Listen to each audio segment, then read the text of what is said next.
Baik, Assalamualaikum warahmatullahi wabarakatuh. Selamat pagi, selamat siang, selamat sore, selamat malam, dimanapun kalian berada. Sebelumnya, perkenalkan nama saya Brilda Faufan dari kelompok 5, dan di sini saya bersama kelompok saya akan menjelaskan terkait dengan review film A Few Good Men, serta rantai komando dan tanggung jawab komando. Nah, mungkin pertama-tama terkait dengan review filmnya. Gimana sih film A Few Good Men tersebut? Nah, film A Few Good Men ini sebenarnya itu film yang bagus, film yang mengajarkan kita tentang bagaimana seorang militer tersebut dapat dipertanggungjawabkan ketika dia melakukan kesalahan dalam tugas militernya, baik itu di bawahan dalam tingkat bawahnya maupun tingkat komando ataupun tingkat atasannya. Nah, kemudian film ini juga mengajarkan kita bagaimana kemudian sistem pengadilan yang menggunakan sistem juri itu menghukum pelaku-pelaku ataupun tidak menghukum orang-orang yang tidak bersalah. Nah, di film ini juga diajarkan bahwa seorang prajurit itu tidak hanya dibekali dengan kekuatan tempur saja, melainkan kekuatan hati nurani bagaimana mereka harus menyikapi suatu peristiwa seperti itu. Lanjut ke seperti apa sih rantai komando yang ada di dalam film ini. Nah, rantai komando yang ter tercitra di film ini itu pada bagaimana si Pratu William Santiago yang kemudian menjadi korban dari kasus ini, dia tidak mematuhi rantai komando yang sebenarnya. Nah, pada awalnya si Pratu William Santiago itu kan sebenarnya dia memiliki kelemahan fisik dan tidak sanggup untuk berlatih di tempat latihan yang sekarang. Nah, si Pratu William Santiago ini juga memiliki pengetahuan ataupun informasi terkait dengan penembakan ilegal yang terjadi di militer tersebut. Nah, dengan informasi tersebutlah dia langsung mengirimkan surat ke NIS, yang dimana itu merupakan tingkat yang lebih tinggi lagi untuk memindahkan dia dari tempat latihan dia sekarang dengan iming-iming pemberitahuan atas informasi tersebut. Nah, dari sini surat tersebut itu diketahui oleh komandannya, yaitu Nasep Nathan Jessup, yang dimana akibat dari hal tersebut si komandan Nathan Jessup ini memerintahkan kode merah ke William Santiago tersebut. Nah, karena dalam hal ini William Santiago sebenarnya tidak boleh untuk langsung mengirimkan surat seperti itu, namun harus melalui rantai komando, yaitu dari komandannya terlebih dahulu, kemudian dari komandan, kemudian ke sersannya, dari sersannya baru laporan ke kolonelnya. Nah, seperti itulah sebenarnya rantai komando yang harusnya terjadi. Namun dalam hal ini Santiago melangkahi rantai komando tersebut dan langsung menuju NIS. Nah, itu mungkin untuk rantai komando. Selanjutnya untuk tanggung jawab komando. Bagaimana sih tanggung jawab komando yang terjadi dalam hal ini? Nah, akibat dari perintah Kolonel Nathan Jessup untuk memberikan kode merah terhadap Santiago melalui Kendrick, yaitu komandan pasukannya. Nah, ini jadi komandan Nathan Jessup harus dipertanggungjawabkan perbuatannya di pengadilan militer. Nah, akibat dari hal itulah sebenarnya Kolonel Nathan ini itu mampu untuk mencegah hal tersebut, namun malah disengaja untuk memberikan kode merah terhadap Santiago karena dia menganggap bahwasanya hal-hal informasi yang bersifat sensitif yang dimiliki oleh Santiago ini itu tidak boleh dibocorkan keluar, dan itu juga akan mencederai kemudian bagaimana citra dia di militer. Nah, inilah kemudian bagaimana kemudian si Nathan Jessup itu memberikan kode merah terhadap Santiago melalui komandan pasukannya, yaitu Kendrick, dan Kendrick kemudian memerintahkan Dawson and Downies untuk melaksanakan perintah kode merah tersebut. Nah, inilah kemudian yang menjadi dasar dari kenapa sih kemudian si Nathan Jessup itu dikenai tanggung jawab komando ataupun penghukuman terhadap komando, di mana seorang komando tersebut itu memiliki tanggung jawab terhadap prajurit-prajurit ataupun terhadap bawahan-bawahan yang dimilikinya. Dan apabila bawahan tersebut melakukan penyelewengan, maka komandonya tersebut dapat dipertanggungjawabkan. Nah, mungkin untuk kurang lebihnya terkait dengan review film dan rantai komando serta tanggung jawab komando itu sudah saya jelaskan. Mungkin secara singkat alur cerita filmnya ya. Nah, alur cerita filmnya itu sebenarnya sedikit akan saya jelaskan biar tidak panjang. Secara intinya si William Pratu Santiago itu dikenai kode merah oleh Kolonel Nathan Jessup yang beliau memerintahkan Kendrick sebagai komandan pasukan, dan si Kendrick ini melaksanakan perintah tersebut dengan memerintahkan kembali pasukannya yaitu si Dawson and Downey untuk memberikan kode merah terhadap si Santiago ini. Nah, kode merah itu adalah kode yang dimaksudkan untuk pendisiplinan prajurit.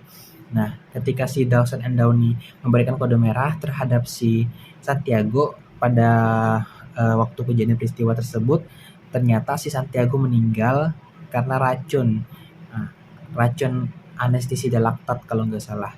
Nah, inilah kemudian yang menyebabkan mengapa si Dawson and Downey diduga sebagai tersangka atas pembunuhan Santiago tersebut. Namun pada akhirnya setelah Dani membuktikan, pengacara Dawson and Downey yaitu Dani itu membuktikan bahwasanya mereka tidak bersalah melalui pembuktian saksi-saksi bagaimana keterangan dan peristiwanya. Akhirnya mereka tidak dituduh melakukan pembunuhan alias tidak bersalah sama sekali melakukan pembunuhan terhadap Santiago. Namun mereka didakwa bersalah atas perilaku mereka di militer dan bagaimana kemudian mereka menyikapi hal-hal dalam militer tersebut. Nah, mungkin itu saja untuk dari sayanya. Selanjutnya mungkin dilanjutkan dari kelompok-kelompok saya. Terima kasih. Halo semuanya, perkenalkan nama saya Vinka Lutfiludianti dari kelompok 5. Nah, di sini saya akan membahas tentang bagaimana sih tanggung jawab komando dalam film tersebut. Nah, dalam film ini konflik pertamanya itu diawali dengan ketidaksengajaan Santiago yang mengetahui adanya penembakan ilegal di garis perbatasan. Nah, Santiago ini yaitu seorang yang berfisik lemah. Namun setelah kejadian yang ia lihat itu, ia meminta untuk dipindah tugaskan dan berjanji akan membantu membuka kasus penembakan yang ia saksikan. Namun Kolonel Jessup ini tidak menyetujui Santiago dipindah tugaskan. Nah, kemudian dia memberikan tugas kepada Letnan Hendrik itu untuk memberikan kode merah kepada Santiago. Namun Letnan Hendrik ini memberikan kembali perintah kepada bawahannya yaitu Dawson dan Downey. Nah, namun waktu penyekapan kepada Santiago ini malah berujung kematian. Ya, karena kondisi fisik Santiago ini juga terbilang lemah. Dalam film tersebut itu diperlihatkan karena penyekapannya itu pada Santiago yang berakhir keluarnya darah dari area mulutnya. Nah, kode merah itu apa sih? Nah, kode merah itu adalah hukuman ekstrakjudisial atau dugaan tindak pidana atau pelanggaran yang dilakukan tanpa proses hukum dari pengadilan. Nah, namun dalam militer istilah kode merah ini itu diartikan sebagai perintah perpeloncoan mariner, dan kode merah ini sangat bertentangan dengan kebijakan Korps Mariner Amerika Serikat. Nah, Dawson dan Downey ini sebelumnya itu bersikeras bahwa mereka itu hanya menjalankan perintah dari pimpinan mereka, yang artinya tindakan apapun yang dianggap benar apabila sedang melaksanakan perintah pimpinan. Kemudian akhirnya dalam persidangan terakhir ini Kolonel Jessup ini mengakui adanya perintah kode merah tersebut, dan hakim menyatakan bahwa Dawson dan Downey ini tidak bersalah, akan tetapi mereka tetap dipecat dan dari Korps Marinir. Perkenalkan, nama saya Rifki Triputatama, saya dari kelompok 5. Di sini saya akan mereview sedikit terkait film A Few Good Men. Kisah dimulai dengan pembunuhan seorang prajurit Angkatan Laut Amerika Serikat yang bernama Santiago di pangkalan militer Guantanamo Bay, Kuba. Kolonel Nathan Jessup yang sangat tegas dan berkuasa dituduh terlibat dalam peristiwa tersebut. Jaksa militer Letnan Daniel Kapi ditugaskan untuk membela dua prajurit yang didakwa membunuh Santiago. Kapi awalnya merasa kasus ini adalah kesempatan untuk cepat menyelesaikan dan menghindari pergi ke pengadilan. Tetapi dia menyadari bahwa ada lebih banyak yang terjadi di balik layar. Ia bekerja sama dengan Letnan Letnan Joanne Goloway dan Letnan Sam Weiberg untuk menggali fakta-fakta. Mereka berurusan dengan kesulitan dalam mengungkap kebenaran dari beberapa prajurit yang enggan berbicara. Saat pengadilan dimulai, Kapi berusaha menghadirkan Kolonel Jessup sebagai saksi, dan dalam penginterogasian saksi, terungkap fakta yang mengguncang bahwa Jessup memberi perintah yang membuat prajurit melakukan tindakan brutal terhadap Santiago yang akhirnya mengakibatkan kematiannya. Akhirnya, film ini mencapai puncaknya dengan adegan ikonik di mana Jack Nicholson berteriak, "You can handle the truth," saat mengungkapkan alasan di balik tindakan brutalnya. Akhirnya, Jessup ditangkap dan diadili. Selanjutnya, saya akan membahas bagaimana prinsip tanggung jawab komando dalam film A Few Good Men. Sebelum menjawab pertanyaan tersebut, saya akan membahas terlebih dahulu apa itu prinsip tanggung jawab komando dalam hukum humaniter internasional, yaitu bahwa pemimpin militer, terutama komandan, bertanggung jawab atas pasukan di bawah komandonya, termasuk dalam situasi konflik bersenjata. Mereka harus memastikan bahwa prajurit di bawah komando mereka mematuhi hukum perang dan hukum HI yang berlaku. Jika terjadi pelanggaran, komandan bisa diadili karena kegagalan mereka dalam menjalankan tanggung jawab mereka. Dalam film A Few Good Men, prinsip tanggung jawab komando terdapat pada Kolonel Jessup yang merupakan seorang komandan yang sangat berkuasa dan bertanggung jawab atas tindakan prajurit di pangkalan Guantanamo Bay ketika terungkap bahwa ia memberikan perintah yang mengarah pada kematian seorang prajurit di bawah komandonya. Ia harus bertanggung jawab atas tindakan tersebut.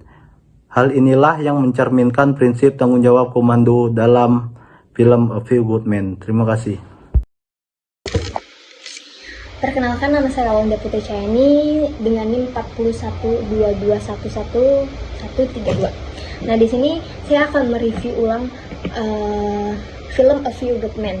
Di sini ada seorang prajurit yang bernama Santiago. Ia meninggal karena mendapatkan kode merah. Kenapa ia mendapatkan kode merah? Karena dia mengetahui adanya penembakan ilegal. Lalu komando itu mengutus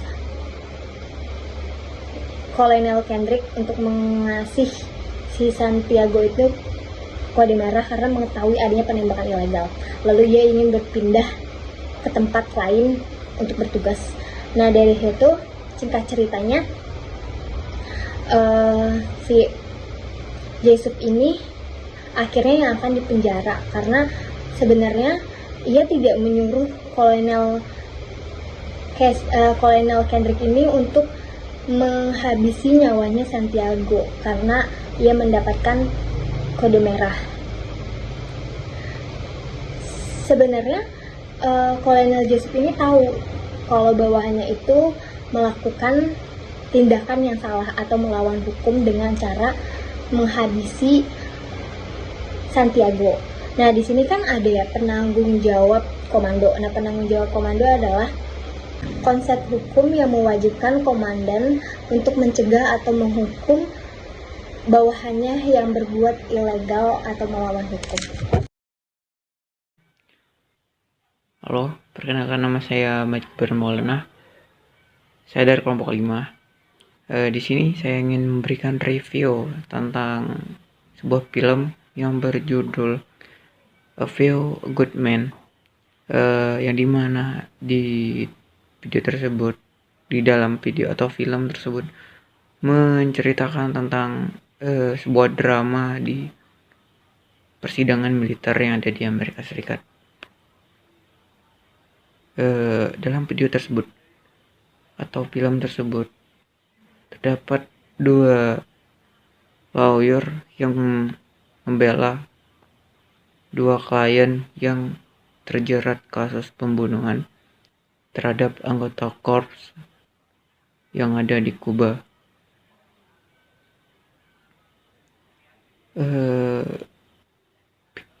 Dalam film tersebut sangat bisa saya katakan sangat berkaitan dengan tanggung jawab komando. Karena di dalam film tersebut rantai komando itu sangat diperlihatkan karena eh, dua klien yang terjerat kasus pembunuhan terhadap anggota korps di daerah Kuba tersebut itu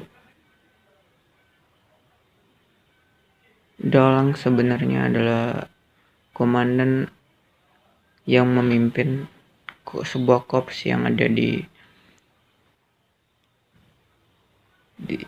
sebuah korps yang ada di Kuba tersebut, yang dimana komandan tersebut memberikan sebuah perintah kepada dua anak buahnya atau dua tentaranya itu untuk menghabisi nyawa dari anggota korps yang ada di situ.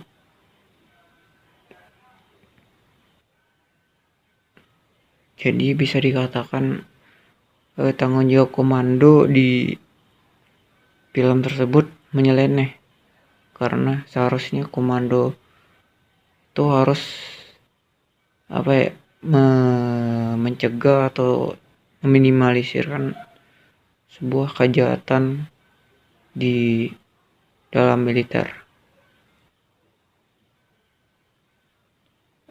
Ada sebuah kalimat yang bagus di dalam film A Few Good Men ini, kalau tidak salah kalimatnya seperti ini: kita tidak harus mempunyai jabatan atau gelar untuk memperoleh kehormatan.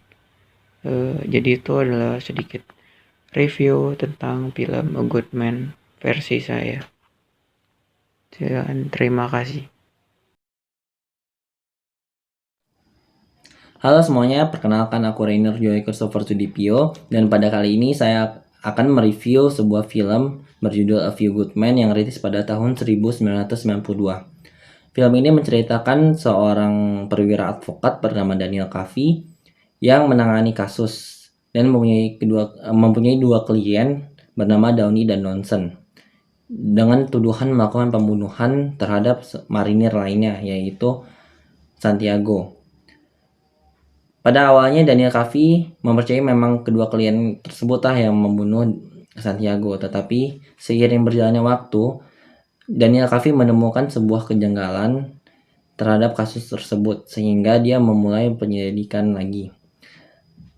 Pada penyelidikan tersebut diketahui sebuah kebenaran bahwa kedua klien tersebut tidak bersalah dan hanya menjalani perintah atasan. Sehingga pada akhir film tersebut memang dinyatakan bahwa atasannya mereka lah yang memberi perintah untuk menyingkirkan Santiago, sehingga kedua klien tersebut dinyatakan tidak bersalah dan atasan tersebut yang menjadi dalang dari pembunuhan tersebut.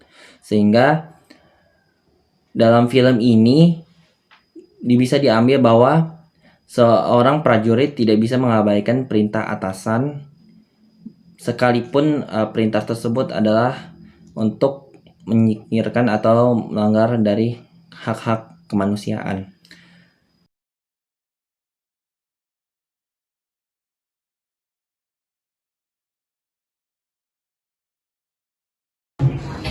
But it's my feeling that if this case is handled in the same fast food, slick ass, Persian bizarre manner with which you seem to handle everything else, then something's gonna get missed.